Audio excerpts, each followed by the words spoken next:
di Zoom Pendoa Eropa ini mendapat kesempatan mendengarkan firman-Mu. Biarlah Tuhan firman-Mu ini akan menjadi kekuatan bagi kami. Tuhan berikanlah hamba-Mu Roh Kudus supaya kami bisa mendapat berkat daripada Wesper malam ini. Kami juga mohon supaya Tuhan memberikan kepada semua yang turut dalam acara ini saling mengerti supaya dengan demikian kami bisa pakai untuk menantikan kedatangan-Mu. Ampuni kiranya dosa dan kesalahan kami Tuhan, dan kami serahkan doa ini atas nama Yesus yang sudah mati bagi kami. Amin. Amin. Ya, sebagaimana sudah tertulis, judul daripada Vesper kita hari ini menelusuri pertobatan Zakheus. Isi daripada Vesper hari ini adalah didasarkan atas buku Kehidupan Segala Zaman. Saya percaya kita semua sudah pernah mendengarkan bagaimana atau apa yang dilakukan oleh Zakheus. Kita sudah mengetahui biografinya. Dia adalah seorang Yahudi, tinggal di Jericho, mempunyai pekerjaan kepala pemungut sungai. Di tinggal di Jericho ini adalah suatu uh, tempat yang nyaman atau yang beruntung siapa yang mau tinggal di situ. Kita melihat atau menelusuri sedikit bagaimana kota Jericho ini. Kota Jericho ini sudah ada sejak zaman purbakala. Artinya kota ini adalah satu zaman dengan kota-kota yang di Mesir atau kota di Ur, di mana uh, Abraham dipanggil keluar dari tempat di mana dilahirkan. Dan Jericho inilah tempat suatu dibilang transfer kepada orang-orang yang dari utara ke selatan atau sebaliknya. Karena orang-orang berpergian begitu jauh harus mempunyai uh, satu waktu untuk berhenti. Karena kalau kita di Indonesia atau di Eropa ini padang-padang gurun tidak pernah atau tidak akan kita kelihatan, tidak bisa kita nikmati ya.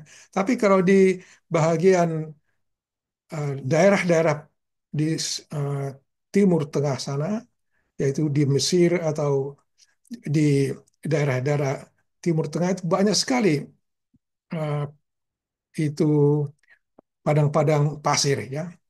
Jadi mereka memerlukan satu tempat untuk berteduh. Itulah orang eh, kalau zaman dahulu. Bagaimana waktu zaman eh, orang Israel? Waktu orang Israel dulu mau masuk ke tanah Kanaan, sebelum mereka masuk, kota Jericho ini harus dihancurkan dulu. Kenapa? Ya, supaya umat Tuhan bisa masuk karena orang-orang di sana itu orang-orang tidak percaya sama Tuhan supaya bangsa Tuhan atau bangsa Israel masuk ke tempat itu masuk dengan tiada gangguan, tapi ya begitulah harus dihancurkan kota ini. Dan kota ini sudah beberapa kali hancur. Tapi walaupun demikian masih dibangun kembali lagi.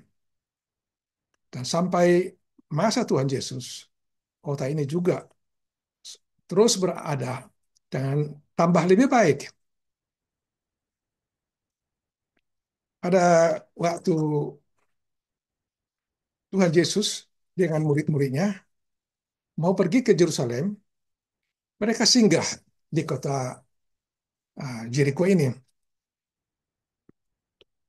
Sebelum masuk di kota Jericho, di luar kota Jericho, orang sudah melihat rombongan Tuhan Yesus datang. Rombongan Tuhan Yesus datang. Mereka waktu melihat kedatangan Yesus dengan rombongannya, Yesus tidak sendiri pergi dari Galilea ke Yerusalem. Dia dengan murid-muridnya. Sebagaimana kita ketahui bahwa Yesus ini sudah terkenal apa yang dia lakukan. Orang sudah mengetahui bahwa dia adalah orang yang menolong orang-orang sakit dan dia memperhatikan orang-orang yang memerlukan kekuatan yang patah hati, maksudnya banyak beban. Oleh karena itu, dan kita juga mengetahui bahwa Yesus juga membangkitkan orang mati. Dengan ketenaran daripada Yesus ini, maka orang lari, ya, sudah mendengar berita keadaan Tuhan Yesus, sudah mereka lari melihat eh, di mana Yesus itu, bagaimana keadaannya, bagaimana, apakah dia tampan, apa dia tinggi atau besar, tapi orang-orang Jericho yang belum pernah melihat Tuhan Yesus datang berbondong-bondong. Jadi pada sewaktu mereka masuk ke kota itu, terjadilah sorak-sorai, ya, mengatakan Yesus datang, Yesus datang. Jadi dengan demikian kota itu sangat-sangat sangat ramai. Dan kita mengetahui seperti tadi bahwa si Sakeus ini tinggal, tinggal di kota Jericho itu. Jadi waktu dia berkantor, karena dia didengar ada suara yang hiruk pikuk dan ribut sekali, Yesus, Yesus, orang Galilea, kira-kira itulah pembicaraan orang. Nah, terus si Sakeus pikir, ah, Yesus datang ke sini, kalau begitu ya saya juga mau lihat.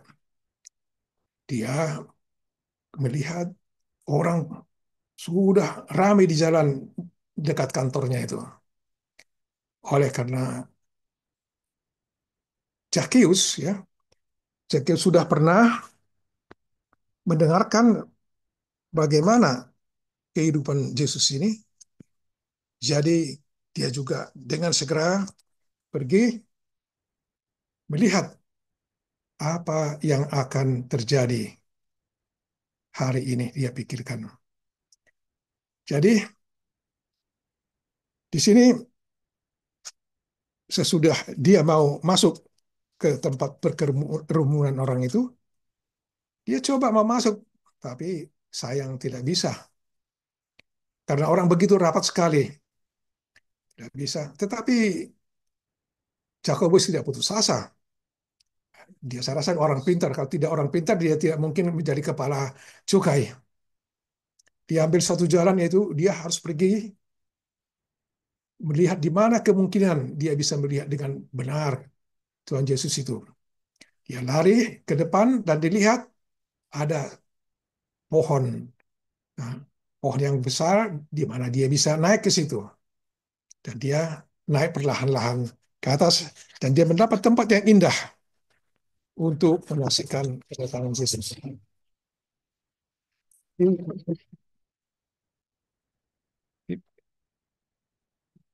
Sebentar di sini, Zakheus itu sebelum dia bertemu dengan Yesus, sebelum dia bertemu dengan Yesus, sudah mendengar mengenai Yesus dan betapa gembiranya dia saat itu, di mana dia mau turut melihat keadaan Tuhan Yesus yang sudah diimpikannya itu. Zakheus, dia di atas pohon itu, tiba-tiba rombongan itu berhenti tepat di bawah pohon di mana dia naik. Tiba-tiba Yesus melihat ke atas. Seorang seorang yang bernama Zakheus yang mau ketemu dia, dan Yesus juga mau ketemu dengan orang yang di atas yang menantikan dia. Dia memungut cukai yang dibenci semua masyarakat. Dia tidak punya kawan. Kawannya hanyalah teman pekerjaannya saja. Ya. Jadi di dalam dia punya pekerjaan, dia, dia mengambil waktu untuk mempelajari bagaimana kehidupan yang benar. Karena dia tidak senang dengan kekayaannya, tetapi dia tidak bahagia. Dia punya rumah besar, tetapi begitu banyak uangnya, dia tidak bisa buat apa-apa. Dia pergi kemana? Hanya dicemoohkan orang.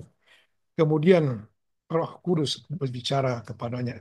Ya, dia sudah mendengar bahwa bagaimana kerendahan hati dari Tuhan Yesus. Tuhan Yesus mau bergaul dengan orang-orang yang bagaimanapun kehidupannya, orang berdosa, orang yang miskin, orang yang bagaimanapun, ya, tidak ada Yesus memilih seseorangnya. Dia mau memanggil semua orang ke pangkuannya atau di bawah naungannya. Zakheus sudah begitu uh, gembira dilihat dari atas dan Yesus berkata kepadanya, "Hai Zakheus, turunlah dengan segera. Aku akan tinggal di rumahmu hari ini." Jadi dikatakan sini, Zakheus segera turunlah sebab hari ini aku harus menumpang di rumahmu. Seorang yang terkenal mengatakan, aku mau menumpang tinggal di rumahmu. Bukan hanya mau lewat, ya, mau menumpang. Ya. Ini suatu hal yang hebat sekali. Seseorang yang terkenal mau menumpang di rumah kita, pasti Zakheus juga sudah apa, sprachlos atau tidak bisa berbuat apa-apa lagi. Dan dia turun ke rumah dan dia membawa rombongan itu ke rumahnya. Zakheus tidak putus, dia sudah putus apa, kamus katanya, tidak bisa berbuat apa-apa, hanya dia bergembira, bergembira bersama-sama dengan rombongan yang bersama dengan Tuhan Yesus itu.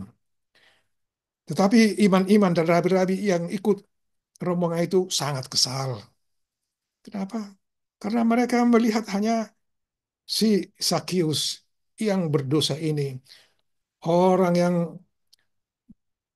banyak memungut pajak yang tidak sebenarnya. Kami orang-orang yang baik, pikir orang iman-iman ini, tidak disapanya, hanya pergi kepada Nikodemus yang tidak punya kawan. Jadi Zakheus, seperti kita ketahui, melihat dengan kasih yang dirasakan Zakheus, ia langsung berkata kepada semua orang yang membuka bibir, sekali lagi dengan kasih yang dirasakan oleh Zakheus, yang dia langsung berkata di hadapan orang yang mengikuti dia atau dengan rombongan-rombongan itu, Tuhan, segala milikku akan kuberikan kepada orang miskin, dan sekiranya ada sesuatu yang kuperas dari seorang akan kukembalikan. Orang mungkin terheran-heran, wah, bagaimana Zakheus ini kok mau membagikan uangnya? Dibagikan katanya setengah. Hartanya kita sudah tahu, mungkin pada saat itu dia orang seorang milioner, ya, sudah banyak memungut cukai dengan tidak sebenarnya. Sekarang dia sudah sadar bahwa dia tidak ada gunanya hidup itu tanpa ada keamanan dalam hatinya. Jadi demikianlah kehidupan kepala pemungut cukai ini. Bertemu dengan Yesus, bertemu dengan Yesus dengan kegembiraan, dengan merasa seolah-olah itulah hadiah yang terbesar dalam hidupnya. Lebih besar daripada harta yang mungkin diberikan bermiliar, karena dia merasakan kekayaan dunia ini tidak ada gunanya. Tetapi dia mendengarkan bagaimana kehidupan Yesus. Dia mau menjadi murid Yesus. Dia cari Yesus, walaupun dengan uh, banyak halangan, dia pergi mencari Yesus. Dan dia dengan sekeluarganya mendapat kebahagiaan. Sesudah Yesus masuk di rumah Sakeus dan Yesus berkata kepada uh, keluarga ini, kata Yesus kepada uh, keluarga ini bahwa keselamatan terjadi atau keselamatan adalah menjadi akan terjadi di rumah ini karena pengisi rumah ini atau pemilik rumah ini adalah juga anak Abraham. Karena Abraham dikenal sebagai orang yang beriman. Demikianlah kehidupan yang sangat dinikmati oleh Sakeus sesudah dia melihat dan menerima dan merasakan bagaimana sebenarnya kasih daripada Tuhan Yesus ini. Saudara-saudara, kita mengambil atau hikmah daripada pertemuan ini. Ya. Kita ambil satu renungan, ya, kerenungan kehidupan daripada orang berdosa. Sakeus yang tidak punya kawan, yang dicemorkan oleh semua penduduk kota Jericho. Walaupun kota Jericho ini sangat indah, sedikit saya kembali menerangkan keadaan kota Jericho ini. Di kota Jericho ini di sebelah timurnya adalah Sungai Jordan. Kemungkinan besar, kemungkinan besar disitulah tempat daripada uh, Yohanes Pembaptis berkhotbah. Dan di sebelah barat daripada kota Jericho ini ada satu bukit yang tinggi, dan dari bukit itu bisa kita melihat semua dataran yang sangat hijau, sangat indah, dan kemungkinan katanya di situlah Yesus dicobai oleh setan yang menunjukkan bagaimana indahnya dunia atau dunia uh, Jericho, ditunjukkan di situ. Dan di bawah daripada bukit itu kemungkinan besar juga Yesus digodai di situ, karena di situ juga ada satu padang yang tidak punya pohon-pohonan, karena di sebelah uh, tengah kota Jericho itu ada suatu sungai, sehingga kota itu ditumbuhi banyak pohon-pohon kurma. Jadi tidak uh, asing lagi kota Jericho ini dapat ditinggali oleh orang-orang yang hebat, orang-orang yang imam-imam, dan orang-orang kaya. Jadi kekayaan daripada uh, Zakheus ini adalah karena dia mendapat suatu tempat yang indah untuk mencari keuntungan. Tetapi di tempat yang indah bagi manusia, seorang yang mengenal Tuhan tidak mau tinggal lagi di situ. Dia mau mencari Tuhan. Dengan keadaannya yang sudah menyerahkan dirinya kepada Tuhan, bahwa dia punya harta, bukan harta saja, hatinya juga diberikan kepada Tuhan. Bagaimanakah kehidupan kita sekarang kalau kita sudah bertemu dengan Yesus? Apakah kita masih dipengaruhi oleh keadaan di dunia ini? Meninggalkan kesenangan dunia, meninggalkan keperisiran dunia, tidak mudah. Ada banyak hal. Kenapa? Karena kita masih tinggal di dunia ini. Teman-teman kita, teman dekat atau kita punya komunitas banyak juga yang mengenal Yesus, tapi tidak 100% mengikuti Yesus.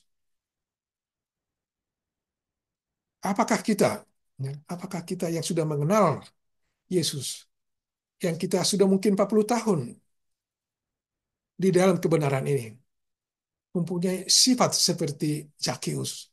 Dia mengenal Yesus, dia mengadakan perubahan dari hidupnya. Di dalam kita punya bacaan di kerinduan sekarang zaman ini katanya, pertobatan tidaklah sejati kalau tidak diikuti dengan pembaharuan. Kebenaran Kristus bukannya sekadar jubah yang menutupi dosa, tidak diakui dan yang tidak tinggalkan, itu bukanlah pengikut Kristus. Jadi kita sudah mendengarkan banyak penunggu pagi, banyak khotbah-khotbah, banyak KKR.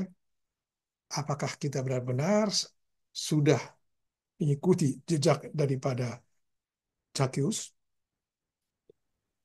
meninggalkan semua kesenangannya, meninggalkan semua kekayaannya, dan tinggal bersama-sama orang yang percaya kepada Yesus. Dikatakan di dalam uh, sejarah daripada orang-orang uh, yang orang pengikut Yesus di buku-buku yang lain disebutkan bahwa Zakheus ini sesudah menerima Yesus, rumahnya itu adalah tempat perbaktian dipakai. Bukan hanya tempat perbaktian, bahwa Zakheus pernah menjadi kepala pemimpin dari orang Kristen sesudah dia bertobat dengan Yesus. Karena dia sudah tahu bagaimana senangnya mengikut Yesus. Bagi kita yang bekerja dimanapun kita berada, pekerjaan di dunia ini bukanlah ada pekerjaan yang haram, ya. Apapun yang kita lakukan sebenarnya bergantung kepada kita. Kita bisa melakukan pekerjaan kita itu menjadi terang atau menjadi uh, menjadi halal ya kepada kehidupan kita, tapi bisa juga menjadi haram, tergantung kepada kita. Ya. Jadi kemana kita pakai pekerjaan kita, kemana kita komunitas kita, kemana tujuan kita. Mari kita ambil tetap waktu memikir-mikirkan, memikir-mikirkan waktu kepada siapakah kita mengambil uh, mengambil panggilan itu, panggilan bagi perawat yang ada ya seperti kita yang banyak tinggal di Eropa ini, banyak berdasarkan atau mempunyai black background perawat. Apakah kita kalau pergi ke pasien, apakah kita disenangi oleh pasien kita atau sebaliknya? Apakah masih kita ingat? Nah, apakah itu pelajaran yang diberikan kepada kita TLC, ya, merawat kita punya pasien dengan TLC dengan tender loving care itu tetap ada di hati semua perawat. Kalau ini kita semua pekerja mempunyai suatu uh, uh, tujuan, ya, tujuan seperti Bapak Pendeta Umar pada minggu yang lalu, pada hari Kamis yang lalu, dia seorang pendeta, tetapi dia melakukan pekerjaan daripada pendeta, yaitu melayani sosial, satu hal yang sangat baik. Kita sebagai perawat, ya, kita juga bisa mengambil suatu keputusan sambil merawat badan pasien, kita juga punya kesempatan untuk merawat kerohanian mereka, atau dimanapun kita berada. Apakah kita guru, kita bisa menolong murid-murid kita, tapi bisa juga kita mengambil kesempatan untuk meminta apa? Meminta uang dari murid-murid supaya dinaikkan kelas, ya. Tahu pendeta ada juga kesempatan banyak menolong menolong uh, orang-orang, ya. Tapi ada juga pendeta salah menggunakan apa? Kependetaannya, ya. Pernah ini hanya lewat sendiri menyimpang dari pelajaran kita. Pendeta juga pernah melakukan salah menggunakan dia punya apa? Kekuasaan sehingga badan bansos yang aturannya diberikan kepada jemaahnya dia bagikan entah siapa, hilang, ya. Semua ada bergantung kepada hati kita. Kemanakah kita akan pergi? Kepada Marmon atau kepada Yesus? Tuhan Tuhan sudah memanggil kita supaya kita mengambil satu keputusan, melihat bagaimana pertobatan daripada Zakheus.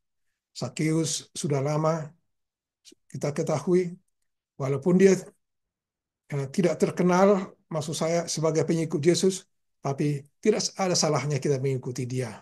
Dia orang yang berdosa, bukan orang yang hebat. Dia tubuhnya kecil, diketahui orang, tetapi dia berguna bagi Tuhan.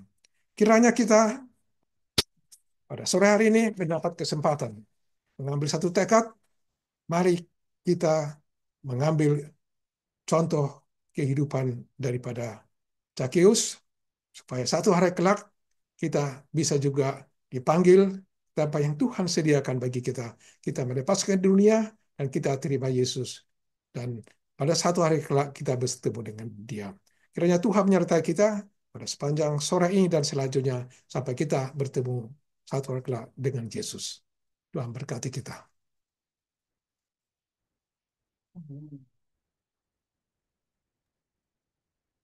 Baiklah, terima kasih atas firman Tuhan yang telah dibawakan.